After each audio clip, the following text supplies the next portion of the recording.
નમસ્કાર ખેડૂત મિત્રો, અત્યારે તમે તમારા કપાસના ખેતરની અંદર આંટો મારશો તો તમને તમારા કપાસના પાનની નીચે મધ્યમથી હેવી થ્રિપ્સનો એટેક, લીલી પોપટી જે છે એ હળવીથી મધ્યમ, સફેદ મચ્છી છે એ હળવાથી મધ્યમ અને અમુક અંશે ગળાનો એટેક જોવા મળશે.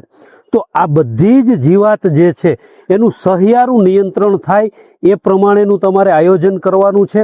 એ પ્લાન કરવા માટે થઈ ટોલ્ફેન પાયરાઇડ જે છે એટલે કે કેંગન પંપે 40 થી 45 ml, એની સાથે બુપ્રોવિન પંપે 30 થી 35 ગ્રામનો સ્પ્રે કરશો તો તમને લગભગ તમામ જીવાતની અંદર સારું પરિણામ મળશે.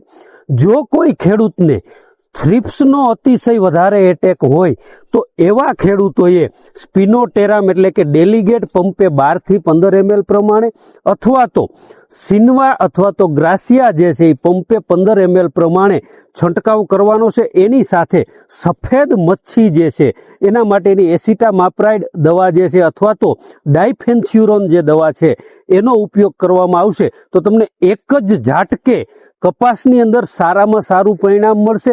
નહીતર એવું થશે કે જેમ મગફળીમાં ઈયળના કેસની અંદર 2-3 વાર છંટકાવ કરવા પડ્યા, એવી જ રીતે કપાસમાં પણ દવાનો છંટકાવ થઈ ગયો અને થ્રિપ્સનો એટેક વધારે હશે તો પૂરેપૂરું નિયંત્રણ નહીં મળે, કદાચ તમારે ફરીથી છંટકાવ કરવો પડશે.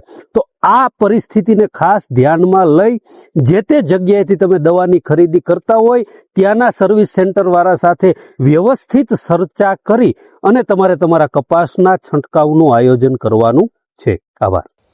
આવી જ અવનવી માહિતી મેળવવા માટે ખેડૂત મોલ એપ્લિકેશન ડાઉનલોડ કરી તમારા બધા જ પ્રશ્નોના ઉકેલ મેળવો.